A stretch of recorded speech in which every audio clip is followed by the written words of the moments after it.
नमस्कार। आज हम बात करते हैं एक ऐसे विषय पर जो बहुत ही महत्वपूर्ण है, लेकिन इसके महत्व को शायद हमने कभी समझा ही नहीं। जी हाँ, आपने आए दिनों सुना होगा या विचार किया होगा कि फलां व्यक्ति जिस प्रोफेशन में है वो उसको सूट नहीं करता, यानी इस व्यक्ति के लिए फलां प्रोफेशन या वो वाला क्षेत्र जो है उचित होता है। ऐसा अक्सर होता है। ये कभी मैंने भी सोचा, मेरे भी संपर्क में एक नहीं कई बार ऐसा हो चुका है। लेकिन एक बात मैं आपसे शेयर करता हूँ कि एक व्यक्ति उनसे मेरा परिचय हुआ। बहुत ही डेढ़ बॉडी, रौबदार उनकी पर्सनैलिटी, और पता चला कि वो एक अच्छे स्पोर्ट्स पर्सन रहे हैं। जब पता चला वो एक शिक्षक के रूप में किसी स्कूल में कार्य कर रहे थे, तो मुझे उनको देख के ऐसे ही लगा, जो उनके बातचीत करने का तरीका, जो उनके चाल ढाल जो था उनका, तो उससे लगा कि ये तो पुलिस में होने चाहिए थे या आर्मी में होने चाहिए थे। और इत्तेफाक देखिए, जब मुझे पता चला कि उनके एक भाई जो स्वभाव से इतने सरल, इतने मृदुभाषी कि शायद उनके चेहरे पर गुस्से की कभी शिकन भी नहीं आती, पता चला कि वो एक पुलिसमैन है। तो मुझे थोड़ी सी हैरानी हुई कि जो व्यक्ति जिस प्रोफेशन में मैं कल्पना कर रहा था वो उस प्रोफेशन में नहीं, वो किसी, कहने का मतलब उलट, एक दूसरे के वो विपरीत मुझे लग रहे थे। ये तो सिर्फ एक छोटा सा उदाहरण मैंने दिया। ऐसा बहुत बार हमें लगता है कि जो व्यक्ति जिस प्रोफेशन में होता है वो उससे बेहतर किसी दूसरे प्रोफेशन की जानकारी रखता है, उसमें उसकी काफ़ी पकड़ होती है। तो हमें लगता है कि यार ये इसमें कहाँ आ गया, इसको तो इस प्रोफेशन में होना चाहिए था। लेकिन क्या कभी आपने सोचा ऐसा क्यों होता है? ऐसा इसलिए होता है, आप आजकल के माहौल को देखिए। आपको कुछ कैंडिडेट्स मिलेंगे जिन्होंने HAS का एग्ज़ाम भी भरा है। कुछ दिनों के बाद आपको मिलेंगे वो क्लैरिकल के टेस्ट के लिए भी अप्लाई किया है। कभी आपको मिलेंगे वो कंडक्टरी के लिए भी उन्होंने अप्लाई किया है। कभी मिलेंगे वो पटवारी के लिए भी उन्होंने अप्लाई किया है। तो आपको कभी लगा कि आखिर उनका उद्देश्य क्या है, उनका इंटरेस्ट क्या है, क्या बनना चाहते हैं? वो बनना चाहते हैं जहाँ पे तुक्का लग जाएगा, जहाँ पे पास हो जाएंगे। ये उनकी गलती नहीं है, ये हम भी ऐसे ही, हम भी इन्हीं दौर से गुजरे हैं। हमने भी चाहा कि मैं डिस्ट्रिक्ट कलेक्टर बनूं, बाद में सोचा नहीं तो SDM बनूं। कभी सोचा कि हम पत्रकार बन जाएं, कभी सोचा कि कुछ बन जाए। और ये हुआ क्या कि जहाँ भी हमें अपॉर्चुनिटी मिली हमने वहाँ हाथ आजमाया और वहाँ सफल हुए, और जिस तरफ समय ने ले गया हम उस तरफ चल पड़े। लेकिन जब हम आज के संदर्भ में विषय को सोचते हैं तो बहुत हैरानी होती है कि हमारे एजुकेशन सिस्टम में जहाँ इतनी पॉलिसीज बनाई जा रही है, शिक्षा को इतना उन्नत करने के लिए इतने तरीके अपनाए जा रहे हैं, लेकिन कभी एक विषय पे नहीं सोचा, जिसे हम, जो विषय में है आपके, गाइडेंस एंड काउंसलिंग। जी हाँ, गाइडेंस जो एक बहुत ज़रूरी पार्ट है हमारी शिक्षा का, क्योंकि जीवन में हर व्यक्ति को कभी ना कभी गाइडेंस की ज़रूरत पड़ती है। कदम कदम पर उसको कभी ना कभी उसको काउंसलिंग की ज़रूरत पड़ती है, जो उसके जीवन को सरल बनाती है। लेकिन शिक्षा के क्षेत्र में इसका नाम तो है, इसको एक विषय तो बनाया गया है, लेकिन इसके महत्व को उस तरीके से नहीं बताया गया है। जी हाँ, आप देखिए, गाइडेंस को कभी हम समझते ही नहीं हैं। गाइडेंस को क्या समझा हमने आज तक? यदि आपको कोई समस्या आई तो कोई व्यक्ति आपको बोल दे यार ऐसा नहीं, आपको ऐसा करना चाहिए, आपको इस तरीके से, जो है कहने का मतलब आपको डायरेक्शन दे रहा है कोई व्यक्ति, आप बोलते हैं कि वो मुझे गाइड कर रहा है। आपको रास्ता दिखाना, आपको गाइड करना, आपको डायरेक्शन देना, उसको गाइडेंस नहीं बोलते हैं।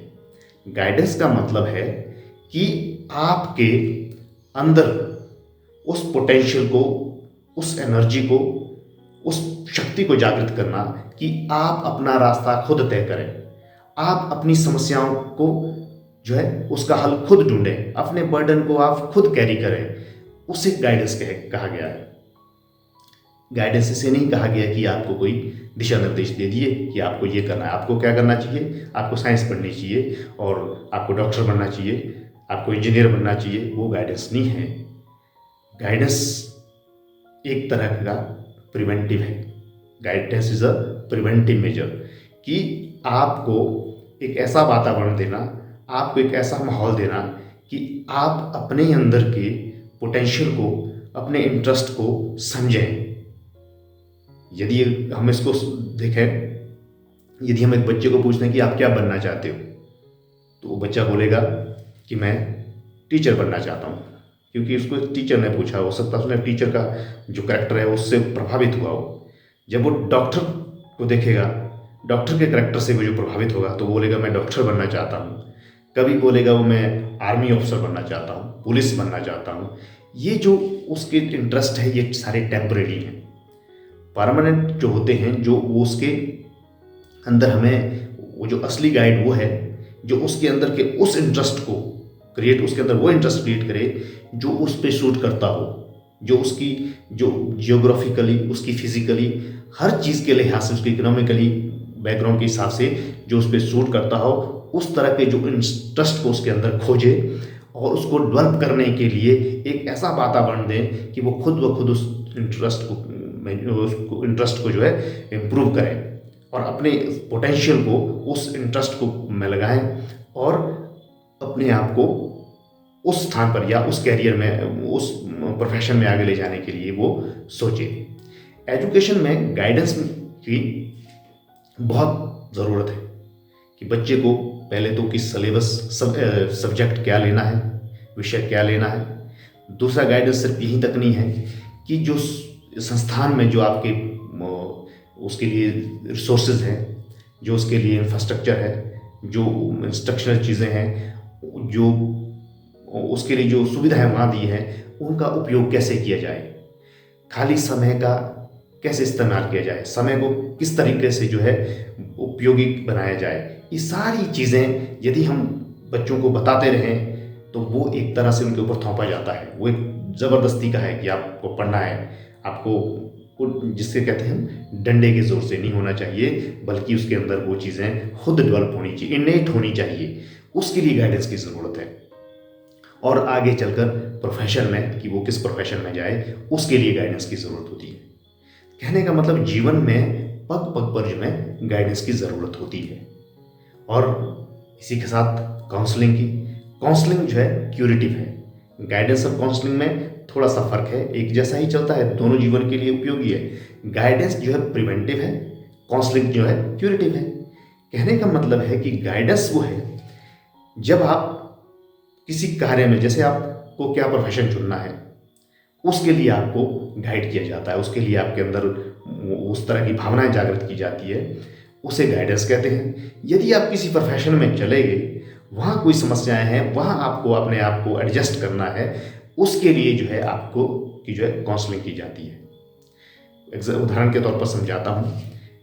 मान लीजिए पर्सनल जीवन में मैरिज है, कि मैरिज कब करनी है, किस स्टेज पे करनी है, उसके लिए एक गाइडेंस की ज़रूरत है कि आपकी एजुकेशन भी कंप्लीट हो, आपका कैरियर भी बर्बाद ना हो, आपको उस तरीके से तैयार करना कि आप अपना डिसीजन उस तरीके से लें कि आपको जो है इस मैरिज लाइफ में कब जाना है। वो तो गाइडेंस थी। लेकिन जब मैरिज होने के बाद अगर जीवन में कोई समस्याएं आ रही है मैरिज की वजह से, तो अब जो है काउंसलिंग की ज़रूरत है कि कहीं वो, आपने तो सुना होगा कि हर व्यक्ति जब भी कोई काउंसलिंग के लिए साइकेट्रिस्ट के पास जाते हैं या काउंसलर के पास जाते हैं, कहने का मतलब जब समस्याएं आ जाती है उसके लिए काउंसलर की ज़रूरत है। तो ये ज़रूरी है कि बच्चों में भी समस्याएं आ जाती है। स्कूल में बच जाता है, उसके साथ बहुत सारी समस्याएं आती है, कई बार वो शेयर नहीं कर पाता है, तो उस टीचर को जो है उस कई बार तो बच्चे के को सेंटर में रखकर बच्चे के बारे में, बच्चे को स्टडी करना होता है, उसको एनालाइज करना, सिंथेसाइज करना, डायग्नोज करना, प्रोग्नोज करना, उसके बाद उस समस्या का समाधान ढूंढना। और बहुत बार उस समस्या के पीछे जाना पड़ता है कि वो समस्या क्या है, ये समस्या किस वजह से आ रही है, ताकि और उसके लिए जो है बच्चों के साथ उसको अपना एक इस तरह का संबंध स्थापित करना होता है ताकि बच्चा आपके सामने आप अपनी समस्याएं रख सके। आपको एक विश्वसनीयता पैदा करनी होती है। तो जो गाइडेंस एंड काउंसलिंग है, जो ये बहुत ही इम्पोर्टेंट विषय है, इस पर जो है शिक्षा के क्षेत्र में बहुत ज़रूरी सोचना चाहिए और इस विषय को गंभीरता से लेना चाहिए। तो मैं एक बार फिर से आपको कहना चाहूँगा कि गाइडेंस एक प्रिवेंटिव मेजर है और काउंसलिंग एक क्यूरेटिव है। गाइडेंस में हम किसी के अंदर के पोटेंशियल को, उसके इंटरेस्ट को, कहने का मतलब जीवन के जो किसी व्यक्ति का जो जीवन है उसकी जो सारी, किस तरीके से उसने लाइफ को डील करना है, किस तरीके से समस्याओं को डील करना है, किस तरीके से अपने बर्डन को कैरी करना है, कैसे प्रोफेशन चुनना है, क्या अपने करियर के बारे में करना है, उसके लिए उसको हेल्प करना, to help someone to help himself, उसको गाइडेंस बोला गया है। तो मैं उम्मीद करता हूँ कि गाइडेंस एंड काउंसलिंग को आप गंभीरता से लें और आने वाले वीडियोस में इसके बारे में हम विस्तार से चर्चा करेंगे। धन्यवाद।